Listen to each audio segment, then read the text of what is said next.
simplemente hay que mirar la cámara o...? En todo momento. En todo momento.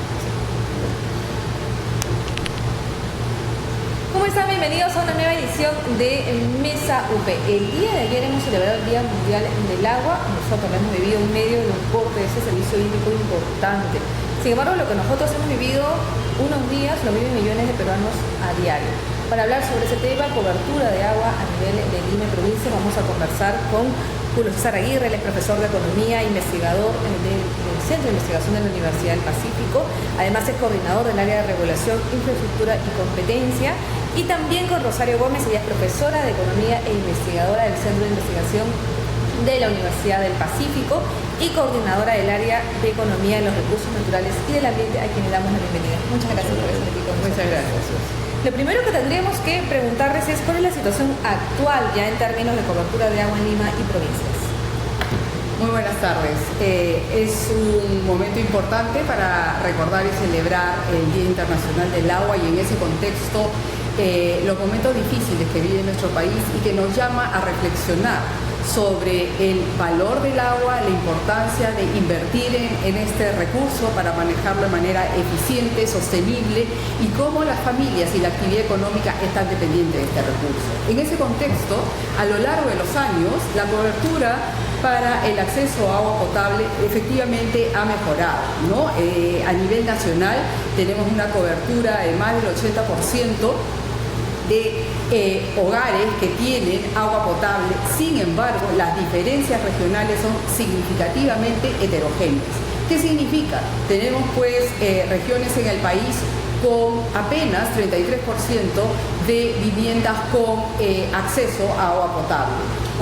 En otras regiones del país con menos del 50% de acceso al agua potable. Por tanto, eso nos evidencia la heterogeneidad geográfica, la heterogeneidad en infraestructura que tenemos en nuestro país. Para ello es necesario que las políticas ayuden a captar estas diferencias y atenderlas.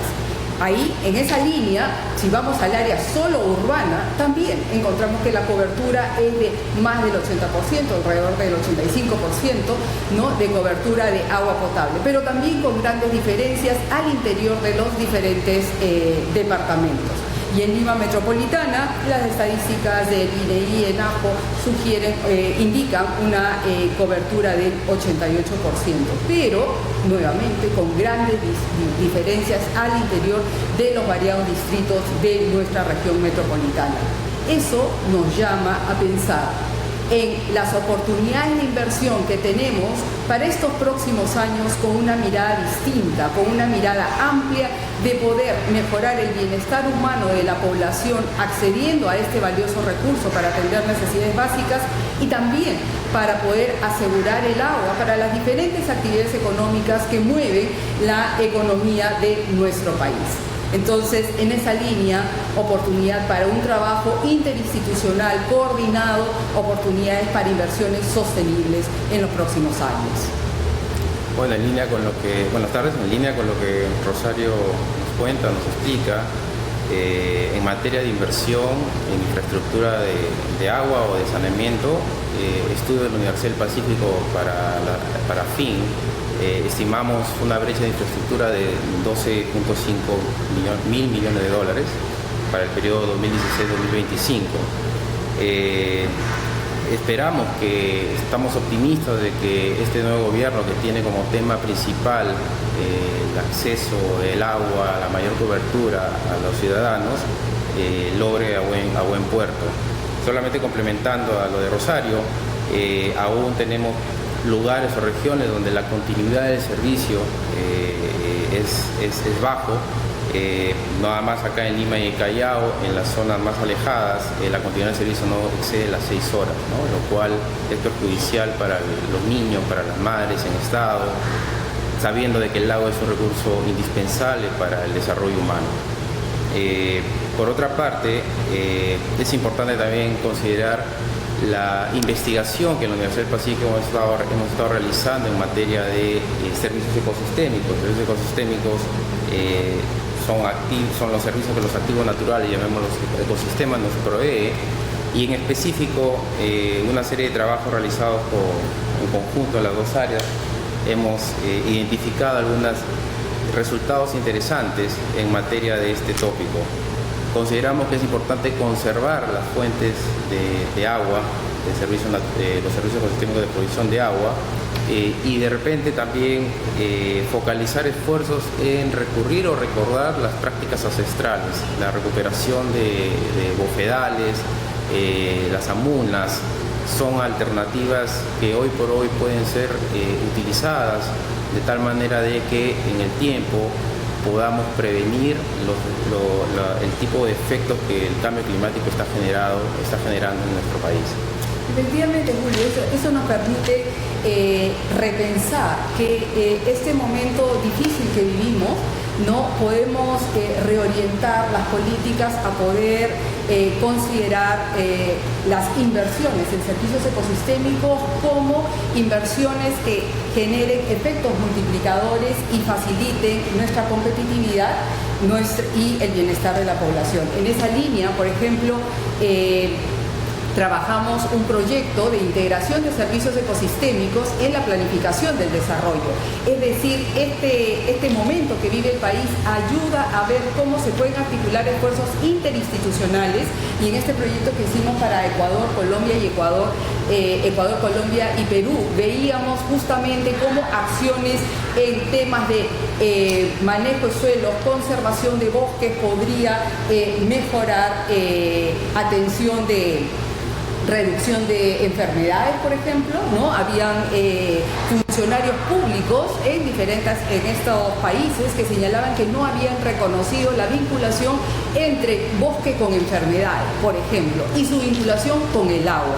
Entonces, este momento difícil que vivimos nos ayuda a ver con posibilidades de articular estas visiones y de esa manera optimizar el uso de los recursos financieros que son escasos para el manejo de agua y también la conservación de los servicios ecosistémicos. Es decir, el tema ambiental se constituye un componente estratégico para poder continuar nuestro proceso de crecimiento y desarrollo. Pero además de ello, considero que también tenemos una función importante en lo que corresponde a las buenas prácticas, es decir, la responsabilidad en cuanto a la dotación de infraestructura, en cuanto a la gestión del servicio y del recurso hídrico desde las partes altas, también exige que los ciudadanos tomemos conciencia sobre un uso adecuado de este recurso, ¿no? Entonces, ahí es de qué manera podemos ser conscientes de la escasez relativa que enfrentamos, y eso es un llamado, por ejemplo, a nosotros los que vivimos en Lima, las personas que vivimos en Lima, si somos conscientes que vivimos en un desierto. Aparentemente no, porque el agua no nos suele faltar, y eso nos obliga a pensar de que podemos mejorar nuestras prácticas de uso de este valioso recurso. Creo que estos últimos días todos hemos tomado poca conciencia sobre el mejor uso que le podemos dar al agua, ¿no? Ahora que ha sido el caso para muchos de nosotros, algunos se han bañado mucho más rápido o han utilizado el agua solo en casos necesarios. Pero muchos se preguntan cuál es la infraestructura que necesita nuestro país para poder coberturar a la mayoría. Bueno,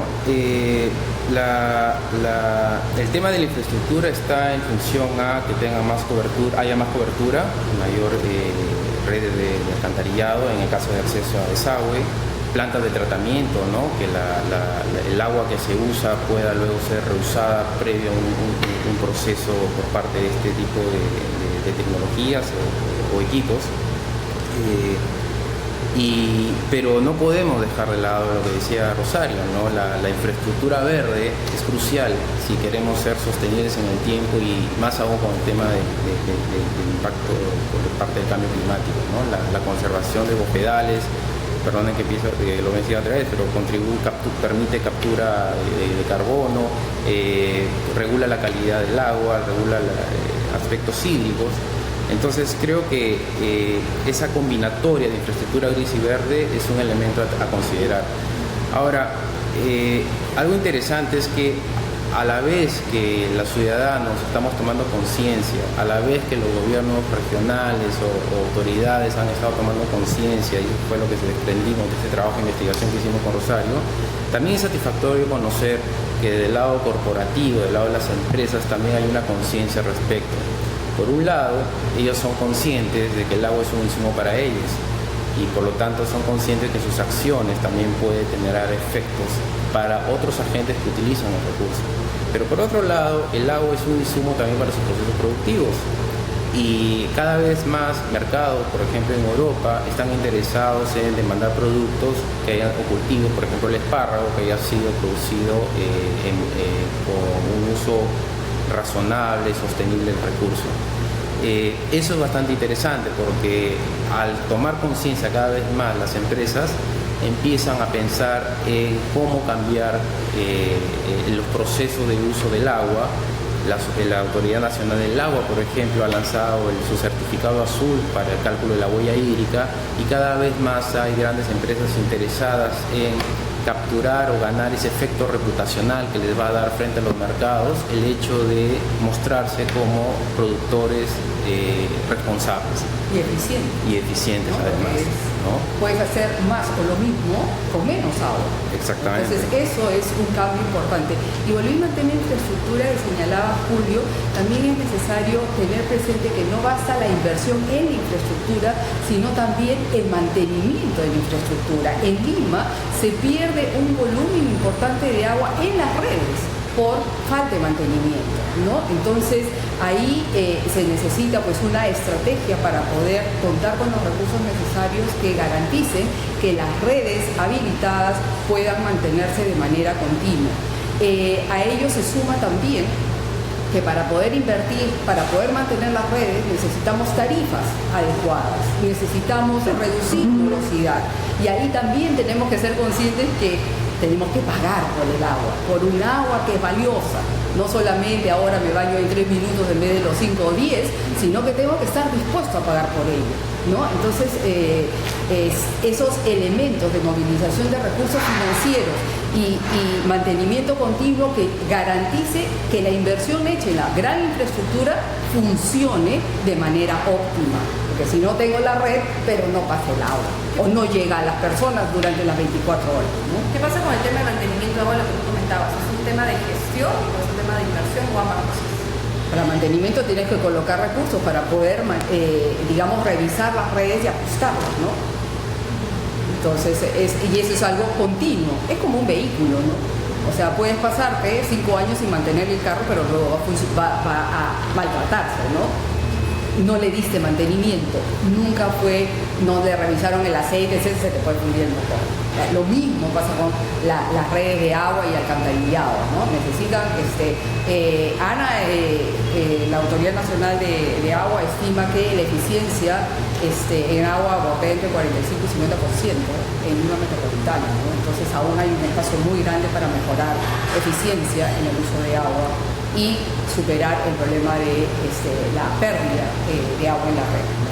Ya para finalizar, nada más me gustaría que nos digan algunos puntos importantes precisamente a raíz de problemas que hemos tenido, nos contabas tu saneamiento, ¿cómo podemos prever que vuelva a suceder, que nos quedemos tanto tiempo sin agua? Bueno, para prever hay que saber o tener conocimiento, información de las necesidades o a dónde hay que atacar, a dónde hay que destinar la inversión, ¿no? Yo empezaría por agenciarme de sistemas de información adecuados, ¿no? Mapas adecuados donde se focalicen focos vulnerables a nivel nacional, sistemas que permitan monitorear modelos predictivos, digamos, de en qué momento puede haber un evento próximo a que suceda. Creo que también en la medida de que las EPS, las empresas prestadoras de servicios de saneamiento, puedan obtener los recursos necesarios a través de las tarifas para poder cubrir los costos en los cuales tienen que incurrir para satisfacer las necesidades de la población, es importante que ellos puedan estar sujetas a buenas prácticas empresariales que las ayude a gestionarse de manera eficiente. Yo creo que recurrir a esquemas de asociaciones público-privadas hoy por hoy es una alternativa que en otros países se está llevando a cabo, no solamente mitigando potenciales problemas de mortalidad infantil o enfermedades, sino también para tener la infraestructura adecuada para enfrentar estos desastres. Lo otro es ver qué se hace en las quebradas, en los ríos, canalizar adecuadamente los ríos, evitar incluso que se sigan asentando poblaciones en zonas donde no deben estar. Debe haber un proceso agresivo ahí de asignación de empadronamiento y luego de movilización de esta población a otras zonas, y creo que eso puede ser una alternativa en primer lugar ahora que ya está pasando todo lo que estamos viendo. Complementariamente, considero que es necesario organizar y dar información adecuada sobre zonas donde no pueden haber desarrollo de asentamientos humanos, ¿no? Muchas veces las personas invierten sus limitados recursos, ahorros en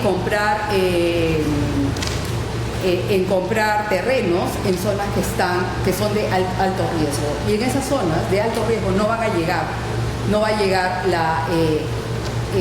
el agua, por ejemplo, no van a llegar los servicios porque son de alto riesgo. Entonces, así como la Superintendencia de Banco y Seguro en su momento dio plena información sobre las tasas de interés, tarjetas de crédito, etcétera, se necesita que la población en general reciba información donde no se pueden tener viviendas y cuáles son estas zonas de alto riesgo. Y por otro lado también me parece que una gran lección aprendida de estos momentos que estamos viviendo es que la prevención no es sinónimo de un año donde es posible que ocurra un evento. Nuestro país es un país vulnerable, por tanto, la prevención es un trabajo continuo, porque el retorno a esa inversión se ve cuando aparece el evento. En este momento estamos haciendo lo mejor posible, ¿no? Pero no dudamos que en un futuro, todos los años, todas las autoridades tendrán una partida importante para poder ejecutar las acciones necesarias de prevención y minimizar los desastres, ¿no?